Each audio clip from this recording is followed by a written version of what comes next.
Today is the 13th day of the month of Tishrei. We are in the middle of chapter 137 in the Kitzur Shulchan Aruch, discussing how to shake the lulav and esrog, otherwise known as the palm branch and the citron. We will be doing paragraphs 8 through the end of the chapter, which is paragraph 13. Paragraph 8.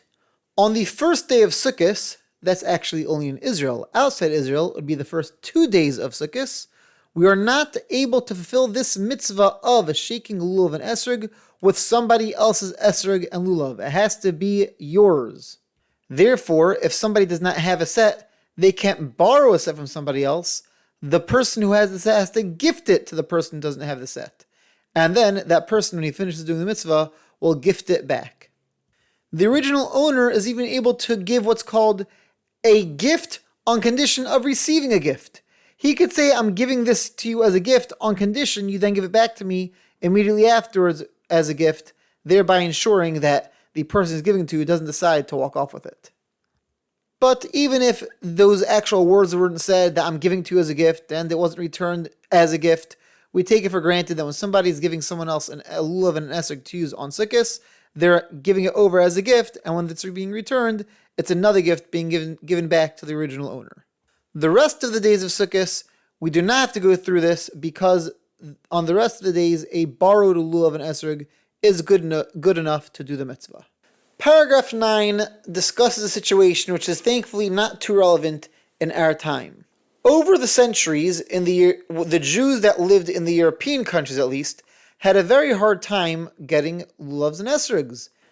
This might come as a bit of a surprise to you, but palm trees and citrons were not commonly found in Poland, and therefore Jewish communities in Poland, Hungary, and most European countries, excluding those that were on the Mediterranean, had a very hard time getting lulav and esrog for Sukkot. They were extremely expensive, and very often the entire city would gather together, everyone would pool money, and they'd buy a set for the entire city. Then come Sukkot morning, everybody would line up to use the city's set of lulav and esrog. So says the Kitzur, in order for that to work, everyone in the city has to give it to the person that's using it at that moment. Then everyone in the city hands over ownership to the next person, etc. It does halachically work, but it's not the greatest setup, and therefore, says the Kitzur Shulchan Aruch, if you have a friend who has lulav and esrog, or you have the communal city lulav and esrog, even if the communal city lulav and esrog is a nicer esrog, it's still better to use your friends instead of the cities. Paragraph 10. According to Jewish civil law, children are able to receive gifts, but they're not able to halachically give gifts. Therefore, we run into a big problem. If you give your child, your son who's under 13 or your daughter who's under 12, the lulav and the esrog to use on the first day of Sukkot, they don't have a way of giving it back to you. Therefore, you have to make sure that you did the mitzvah first before giving it to them. Now, outside Israel, we have to worry about that on both days. So if you give your child who's younger than bar or bat mitzvah your esrog to use after you used it on day number 1, what are you going to do on day number 2? Right now, this lulav and esrog belongs to the child halachically, so you can't do the mitzvah with it. Therefore, common practice is to rely upon an opinion that says that children, because they don't have a biblical mitzvah of doing lulav and esrog, it's only rabbinical, it's a mitzvah really on the parents to teach the children how to do mitzvahs. It's called a mitzvah of chinuch, of education. They are able to make a blessing and do the mitzvah on a borrowed lulav and esrog. So if it's day number 2 and you already did your mitzvah lulav and esrog, no problem. You could even gift it to your child because for the rest of Yom Tif, you could make a bracha, you could use a borrowed lulav and esrog. But on day number 1, instead of giving it to your child, make sure that you're only lending it to your child to make the bracha on, because if he takes hold of it, he takes ownership of it, then on day number 2, you won't have lulav and esrog to make a blessing on. If by accident you do give it over to your child who's under bar bat mitzvah on the first day of Sukkot, then the easy solution is to go to a friend of yours that is older than bar bat mitzvah and ask them to temporarily gift you the lulav and esrog for you to make a blessing on. Paragraph 11. There is something very interesting that we do with our lulav and esrogs on Sukkot. Of course, we already talked about how we make a blessing on it and then shake it in all 6 directions.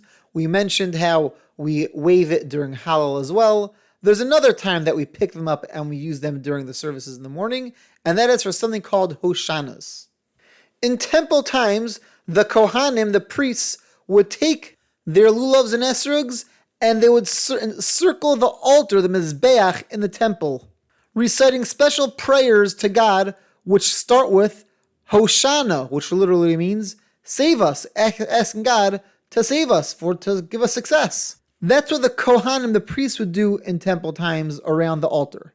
We don't have an altar nowadays, and we don't have a temple nowadays. So in order to remember that part of the mitzvah, the rabbis instituted this part of davening called Hoshanos, where the entire shul, the entire congregation, carry their lulav and esrog around the bima, the platform in the shul that we read the Torah from.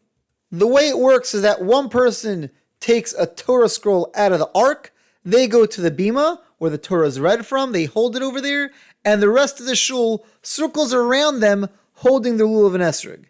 The chazan, the leader, recites line by line the Hoshana prayer of that day, and everybody, as they're walking around with the lulav and esrog, they repeat after him.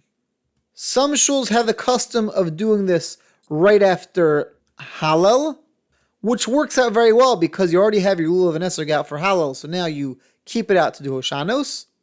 Other shuls have the custom that when they finish Hallel, they put away the lulav and esrog, then there's Torah reading, then there's a Musaf service, and after the Musaf service is when they do the Hoshanos. The first 6 days of Sukkot, we take out one Torah and we do one circuit around the shul. On the 7th day of Sukkot, we take out all the Torahs and we do seven circuits around the shul. Because we have so many Hoshanos prayers on the 7th day of Sukkot, it's called Hoshana Rabbah, which literally means a lot of Hoshanas. Paragraph 12. We do not make that circuit on Shabbos because in temple times, the Kohanim, the priests, would not go around the altar on Shabbos.